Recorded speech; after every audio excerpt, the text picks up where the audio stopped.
Кандайсыңар балдар? Силер менен эфир аркылуу көрүшүп жатканыбызга кубанычтабыз. Балдарга бөлүнгөн жарым саатыбыз башталды. Биз менен бирге болгула. Бүгүнкү көрсөтүүдө ысымдар, бул улуттун жүзү деген темада сүйлөшөбүз. Ар бир улуттун өзүнө тиешелүү өзгөчө ысымдары болот. Эгер биз минжи десе, көз алдыбызга корейлерди элестетебиз. Ошол сыяктуу эле биздин кыргыз элибиз да нукура ысымдардан толтура. Бирок акыркы убакыттарда унутулуп бара жаткандай. Балдар төрөлгөндө ат коюу өзгөчө мааниге. Бул убакта да ар ким ар башка нерсеге маани берет. Бирөөлөр мода болуп жаткан ысымдарды койгусу келет. Кээ бири кинодогу актер, актрисалардын аттарын коюшат. Айрымдары чоң ата, чоң энелеринин ысымдарын ыйгарышат. Балага ат коюу оңой эмес. Балага ат койгондо маанисине карап коюу зарыл. Кызык, менин атымды эмнеге Аяна коюп коюшту экен? Кел Аяна, бүгүн үйгө барып ата-энебизден сурап көрөлү. Эмне үчүн биздин атыбызды мындай аташкан? Экөөбүз азыр досторго кыргыздын нукура ысымдары жөнүндөгү алдыдагы рубрикадан айтып берели.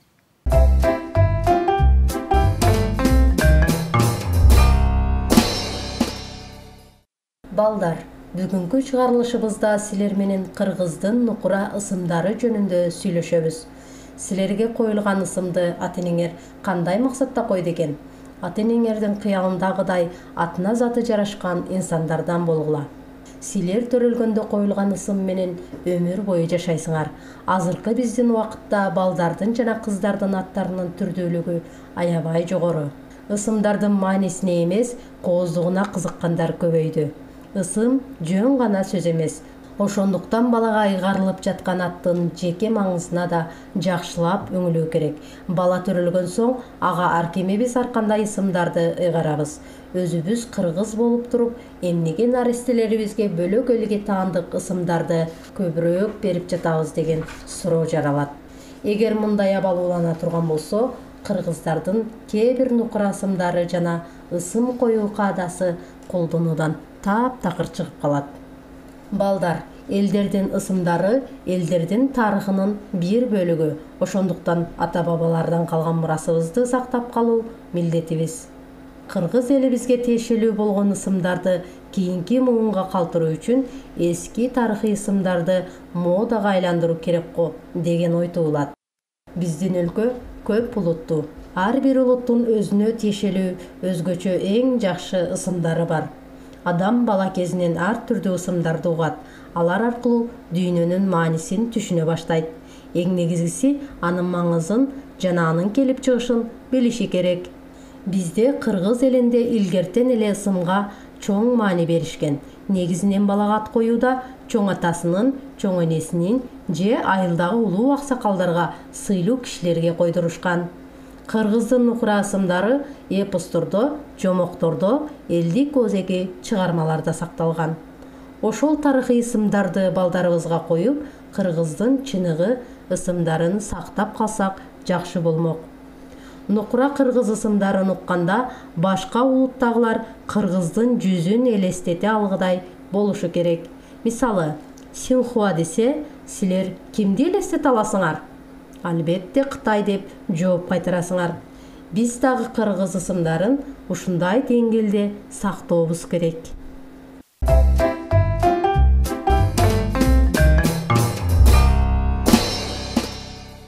Мына балдар, инилериңерге же карындаштарыңарга ат тандоодо нукура кыргыздын аттарын тандагыла. Ошондо силер да өз салымыңарды кошкон болосуңар. Келечек муундарыбыздын ысымдарында кыргыздыгы билинип турсун. Кыргыз ысымдарда, эпостордо, жомоктордо көп кездешет. Ошондуктан китепти көп окугула. Көрсөтүүбүздү улай алдыда бул жөнүндө ата-энелеринен жана балдарынан сурап көрөлү. Алар балдардын аттарын эмнеге байланыштырып коюшуптур? Кеттик анда сурап көрөлү.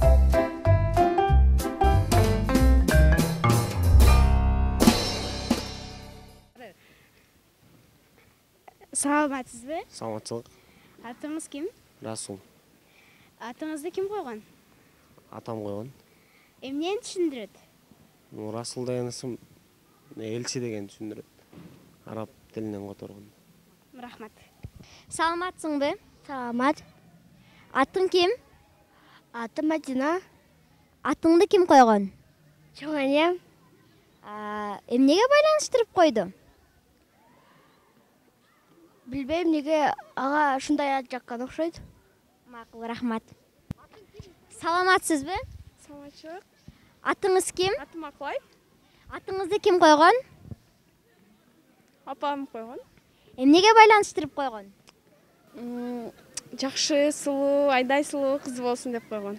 Рахмат. Салам. Салам. Атың ким? Айгерим. Атыңды ким койгон? Амам койгон.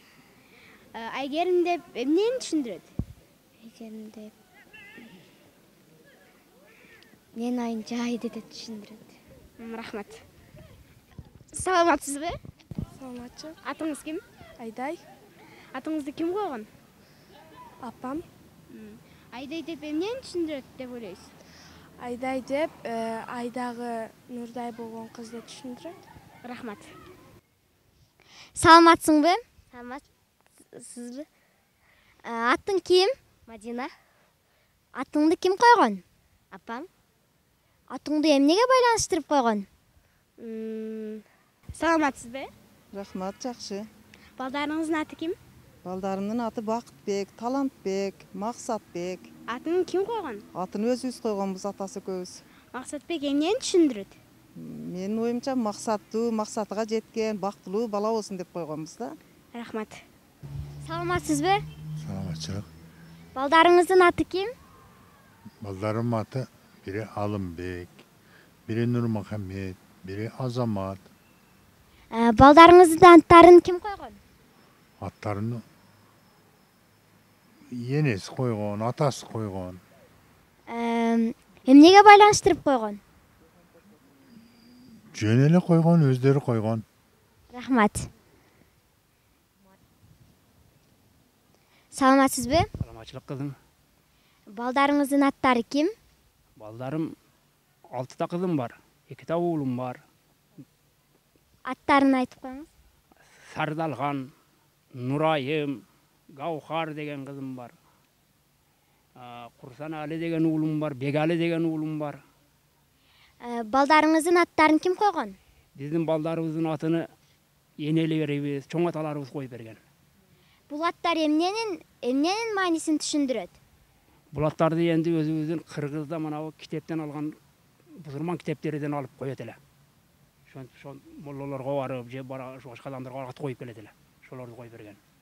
Азыркы учурда чет мамлекеттеги адамдардын аттары көп коюлуп жатат. Сиздин буга көз карашыңыз кандай эле?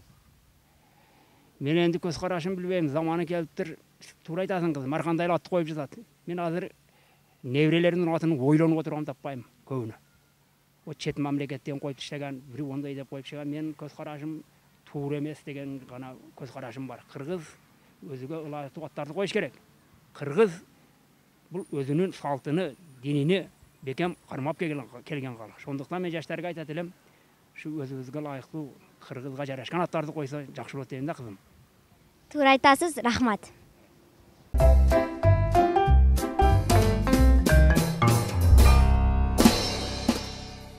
Балдай ширин тили бар бөбөктөргө кезек келди. Кызыл Жол айылынын Данектай балдар бакчасынын балдары сонун ырларды даярдап коюшуптур. Анда аларга кезек берели.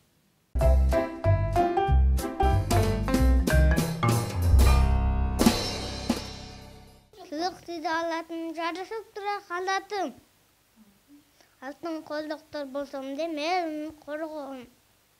Жалайын ақылат, сандағын жақсылып, апам қойып қубасын, алақанын чаплап. Бізден бақча, гүл бақча, теге ені ойнайбыз, чықын гүл жеті, жепалына той бойбыз. Кипи тіккенек, сені базар бейек, бейгенгенен кебадай, бәтесі бар бейек. Жазың олмазауын, көші әдадай, тая бұжын, зізін абуғадай. У нас в гостях солдаты, пилоты, моряки, у них автоматы, им не страшны враги. Люди не боялись, а маги я не ловлюсь.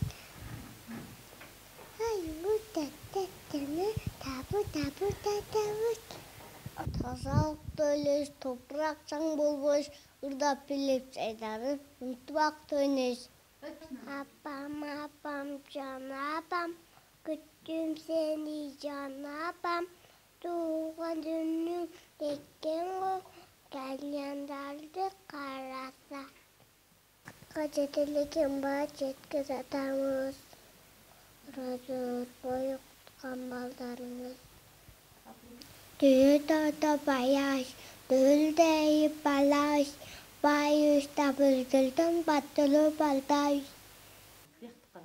Мискакап жалап ке, балысы эзол, сөзгө саби аят, екаман кайот, дукы балашиска, пямамыс кулоп, ласизил самиска, и ногою топ. Больше я не буду сельской сабилась. Я гуляю, буду крепко спать. Кызы гудат на яе, каяк сазап каяе, аяп күп жаттайып, самды дабаяе. Жөргөлөгөн чөжөлөрүм, бөбөгүмдөй көрөмүн, чыпылдашып ээрчишкендей, жемден чачы беремин. Чыпылдашып ээрчишкендей, жемден чачы беремин. Кулалы калдырбайым, кумайыкка жедирбейм.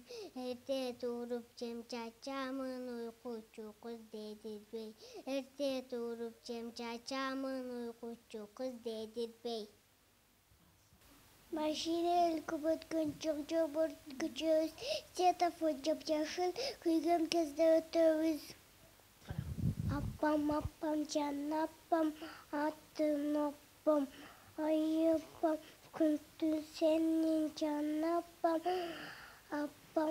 ай жан апам, атын апам, айыпам, туңа күнүм экен го, делен тады карасам, туңа күн экен го, делен тады карасам. Элимдин белгиси, намыска бек сактаймын, энеге ак сүтүңдү, эс койгон мен актаймын. Элгит эл четинде, адама жоо бетинде, артымда акыр элим, айтайым сезимиңде. Бийиңден бөжөктөрү бир-бирден, кана балдар санайлы, бөжөктөрдү кармайлы.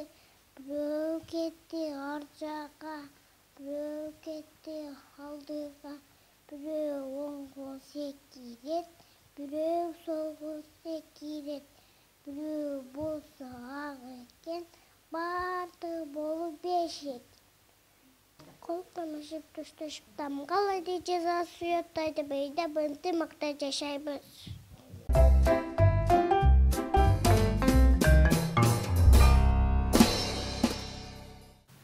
Аяна, бөбө көрө рубрикасынан кийин кайсы рубрика эле? Албетте, үйрөнөбүз рубрикасы. Достор, экранга жакын олтургула.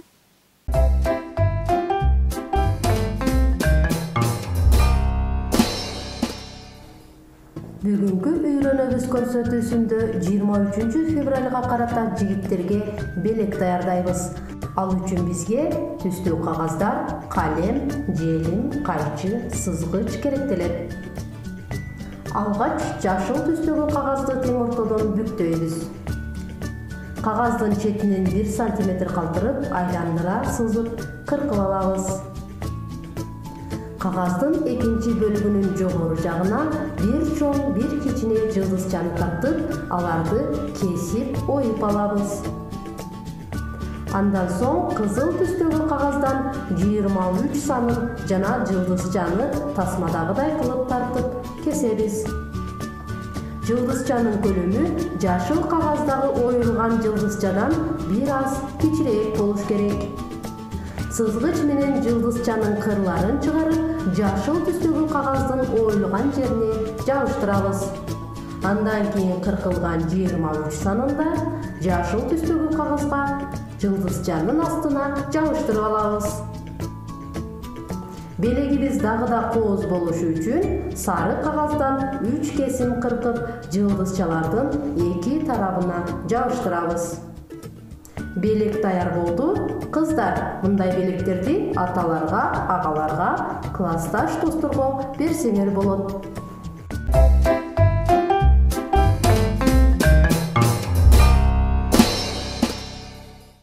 Балдар, кезек жаш талант рубрикасына келди. Бул рубрикада биз силерди таланттуу достордун чыгармачылыгы менен тааныштырып келебиз. Бүгүн да өзгөчө өнөрлүү досубуз менен тааныштырмакчыбыз. Таланттуу каарманыбыз менен Айдай жаш талант көрсөтүүсүндө тааныштырат.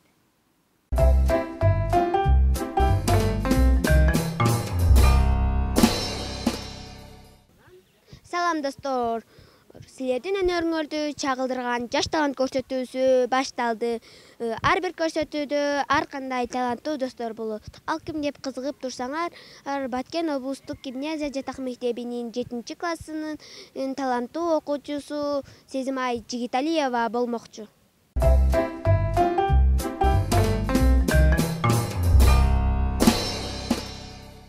Саламатсызбы Сезимай эже, өзүңүз жөнүндө тааныштыра кетсеңиз. Мен Жигиталиева Сезим 2007 жылы Баткен областына караштуу Жаңы Жер айылында төрөлгөм. Мен үй бүлөдө 5 бир тууганмын. Мен 4-үнчүсү болом. Мен гимназияга өткөнгө чейин Жаңы Жер орто мектебинде окугам. Ал жакта жакшы балдар менен окугам. 2021 жылы гимназияга өткөм. Гимназияда 6 класстан жогорку 7 класстарды гана алгандыктан 7 класста гимназияга өткөм.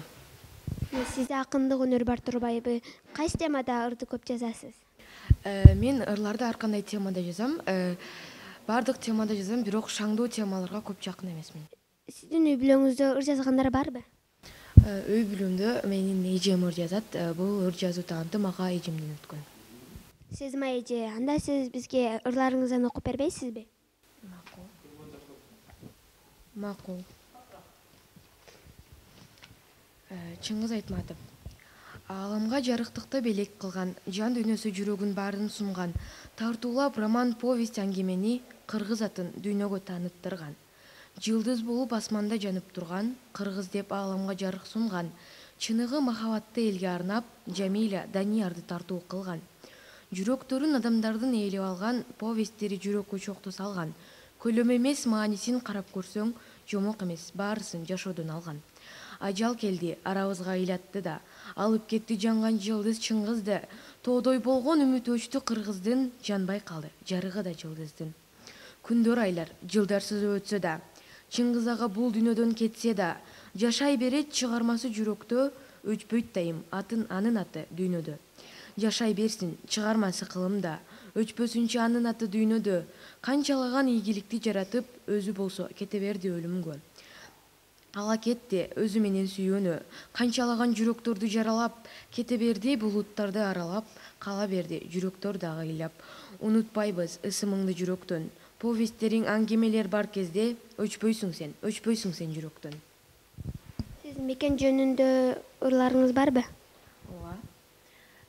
Кыргызстан. Туулган жерим, мекеним, өскөн жерим, кымбат мага баарынан кыргыз элим. Тунуксуусу, жайлоосу, токойлору жанга жагат, көктирген аска тоосу. Көз тойгозот, жан-жаны бар арчалары, эң жагымдуу гүлгө толгон бакчалары. Кыргызстан биздин мекен гүлдөп өскөн, ар дайым мейманына кучак тоскон. Кыргызстан өнүгүбүз артта калба, даңктайбыз бүт дүйнөгө биз эл жерде. Эң кооз 7 областтын мекенисиң, боорукер адамдардын өлкөсүсүң. Керемет кооз жерлер бүт камтылган, боорукер, сылык мүнөз эл жашаган, суусу таза, тоосу бийик, жашыл кийген, кайсы десең, бул биздин жер Кыргызстан.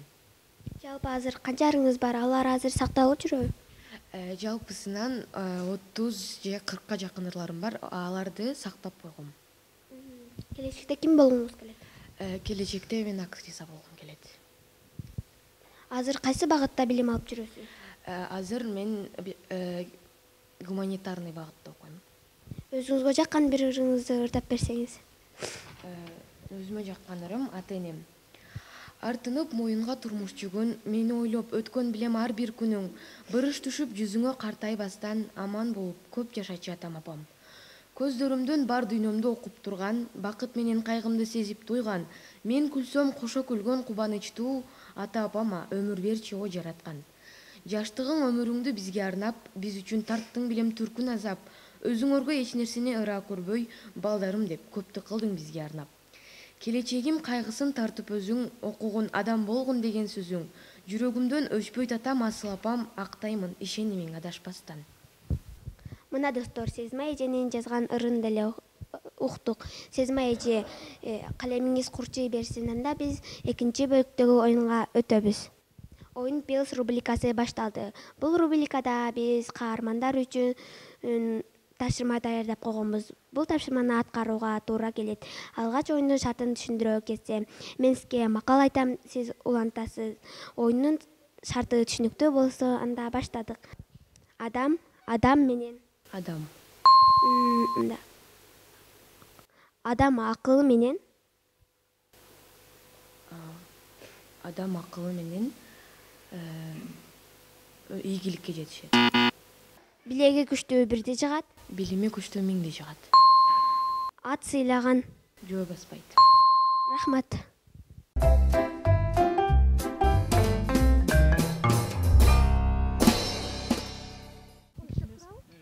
Окуучуңуз Сезмай жөнүндө айтып берсеңиз. Сезмай 7 класста окуйт. Быйыл биздин гимназия мектепке быйыл келди. Өзүңүздөр билгендей, биздин класс мектебибизге 7 класстан кабыл алынат. Сезмай ошол биринчи биздин мектебибиздин гимназия мектептин адабий көркөм газетасы бар, Зирек деген. Ошо Зирек газетасына таланттуу балдардын чыгармалары, ырлары, ар кандай таланттары жарыяланып турат. Ошо Сезмайдын биринчи алып келген ыры мугалим жөнүндө болгон. Анан ошол ырларын чыгарып, бир канча ырлар чыккан. Аябай таланттуу. Кээ бир балдардын ырларын алып келгенде оңдойсуң да. Редактор катары оңдоп, анан кийин оңдоп түзөп туруп анан чыгарасың. Сезмайда андай эмес, ал ошол таланты аябай жакшы болгондуктан аны оңдошко деле оңдоштун деле кажети жок да. Ал ошол алып келген боюнча эле чыгарылат. Анча мынча гана сөздөрүн эме кылбасаң, ошол боюнча чыгат. Бунда ошол табигый табият тарабынан берген таланты бар деп ойлоймун. Кийинки ырлары дагы улам жакшы өйдөлгөн сайын мындан дагы олуттуу жакшы ырлар чыгарат деген ишеништемин. Бирок азыркы мезгилде эле мунун ырлары аябай маанилүү да.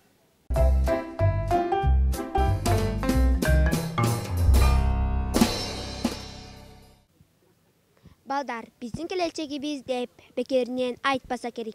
Кыргызстандын келечеги бизге окшогон кичинекей балдардын колунда. Ошондуктан ар тараптуу өнүгүүгө аракет кылалы. Өзүңөрдүн чыгармачылыгыңарды өркүндөткүлө. Силердин чыгармачылыгыңарды биз ар дайым чагылдырып берүүгө даярбыз. Кийинки жумага чейин аман болгула.